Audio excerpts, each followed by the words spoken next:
Well, hey, good morning, y'all. Jim here this morning. At request of Prepper 4 and some of the others here, it's time for a CB radio discussion and some of the equipment and issues that go along with that hobby. For the background, I started in that hobby in 1980. My dad first put a Radio Shack TRC 451 out in the car. And that led to one getting put in the house, and eventually a bigger, better base station, and on we went. So, many of you have an interest in communications and are fairly new to the hobby, so thought I would go over some of the equipment with you and what to look for and look at. Maybe talk prices a little bit, go from there. Three big manufacturers in the CB world right now: Uniden, Cobra, and Galaxy. Galaxy's fairly new to the radio game, at least relative terms. Uniden and Cobra have been around as long as I've been in the hobby, and date back even further. Galaxies, I haven't started. I just started seeing them pop up in the last 10 or 15 years.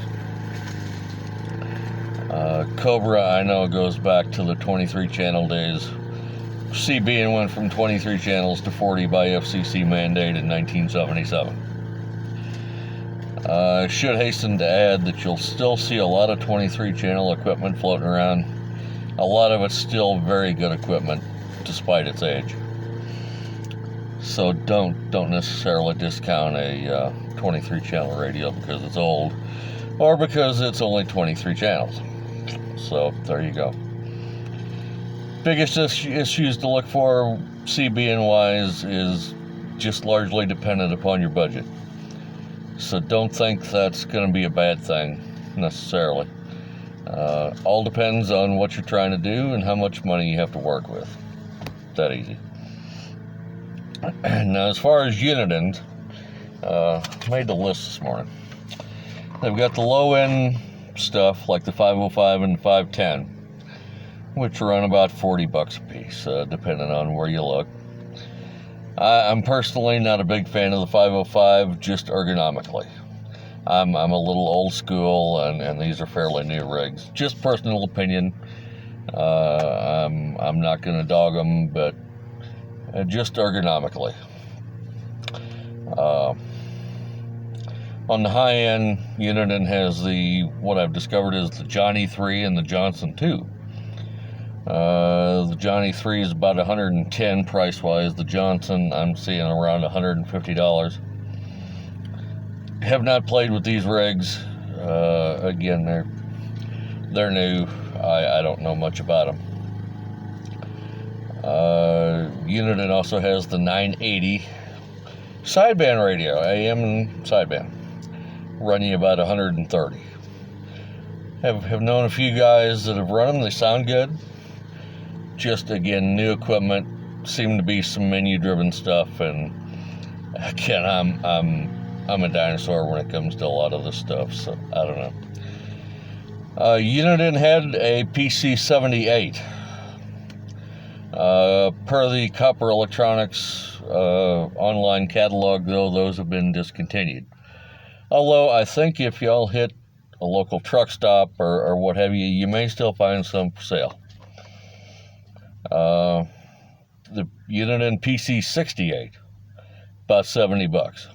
Now these prices were off the Copper Electronics website. You may see a steeper price if you hit the neighborhood CB shop or the truck stop or what have you. Cobra has the 19DX. The Copper Electronics site was showing them for about $50. That seems a little steep. I think you could get them a little cheaper than that at Walmart. I know Walmart carries them. But the 19DX I was not real impressed with. To me, they seem cheap. Very little selectivity. Just have a very plastic feel to the mic and everything. Didn't care for them. On the high end too, Cobra has the 29LX. Saw a price of about $180. Got to play with one of these about a year ago. Was not overly impressed with them.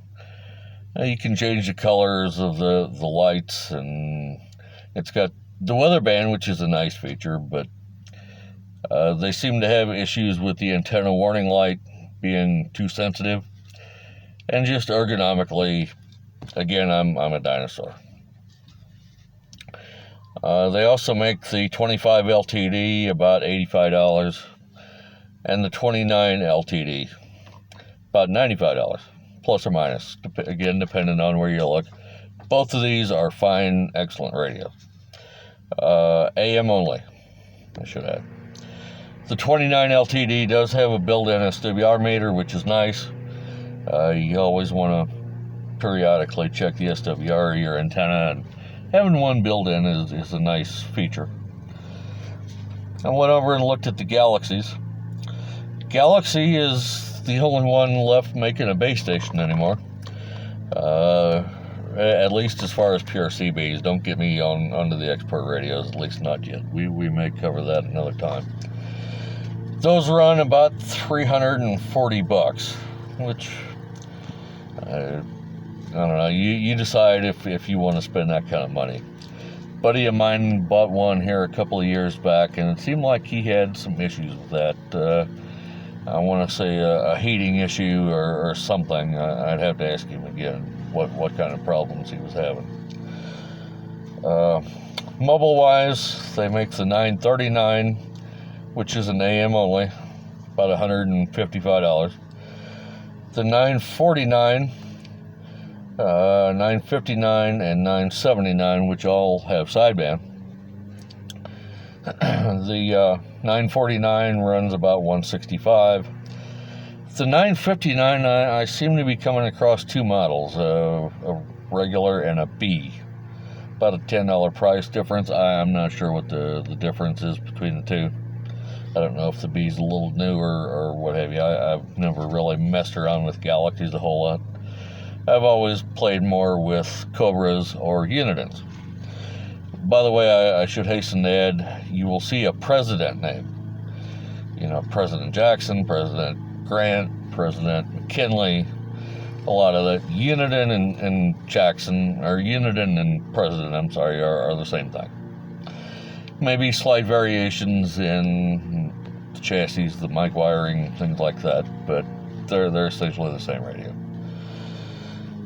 Came across a Ranger TR-127 at Copper Electronics, AM only, about $110, built-in SWR meter. Not a bad looking radio. Reminds me a lot of the Cobras.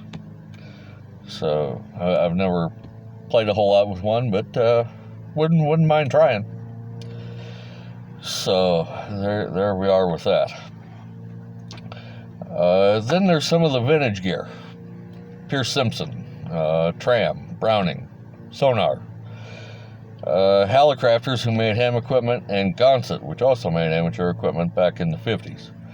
Both of them were in the market years ago too, when the CB craze was going crazy in the 60s and into the early 70s.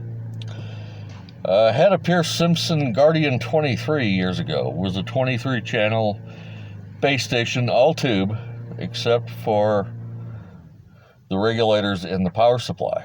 Those were solid state. And I always got the best sounding reports from the Pierce Simpson, simply because it was tube. You'll find a lot of guys that really eat up the tube equipment, man. Just something about them, the glowing of the tubes, and the audio quality from them seems to be a little bit better than off of the solid state equipment.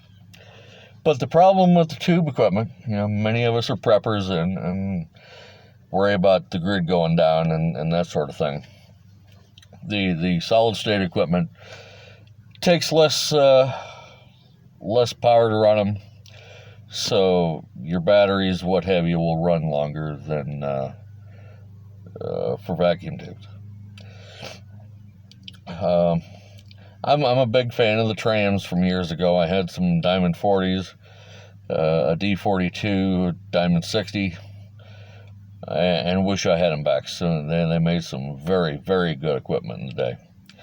I've seen some resurgences in trams making antennas these days. I haven't had much in the way of equipment, but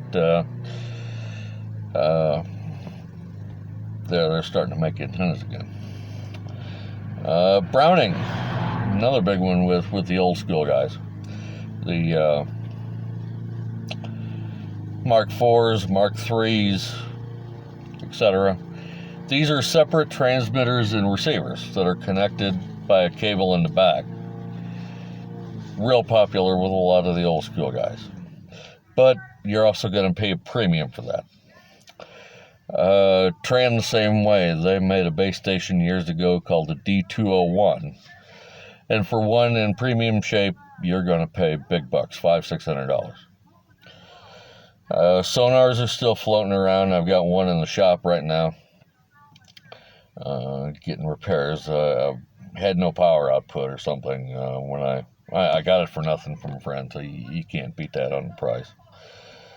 Have never played with the Hollycrafters. I've also got a Gonson in the shop. It was meant more, I think, for a farm type application out on the tractor or something like that. So anyway, something to think about too is I know many of us fear the grid going down and sort of a Texas repeat type scenario. So getting a good marine battery, something that you can run your equipment on if the power goes out, is always a good idea. And you can keep this charged up with a regular car battery charger or solar panels, however you want to do it. Good marine batteries can be bought at any automotive store as well as Walmart. Some of these will vary in price. But pay attention, make sure it's a deep cycle marine battery. The automotive batteries, like what go in your car, are designed specifically just to start the vehicle. Then your vehicle's electrical system is run then off the alternator, not off the battery. So the deep cycle marine batteries are more for trolling motors than that, where an alternator is not attached, keeping it charged. They're meant then when you're out boating or whatever during the day, you bring it back in the house, whatever, put it back on the charger, and go again. So the deep cycle batteries are better geared for this sort of application. And that way you can run your equipment, the power goes out, you're still in business, and you can still have your communication network set up. Great too, if the cell grid ever goes down, you've still got a way to communicate with your mag, with your family, with your friends, whatever.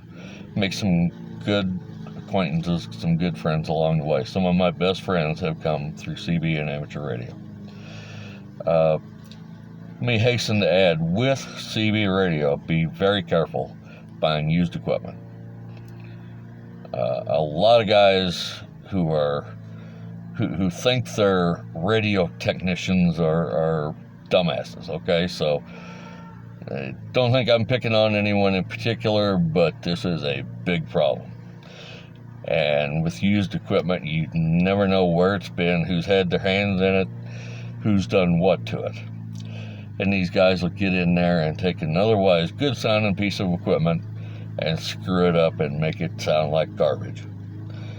So get it from somebody you trust, some place you trust.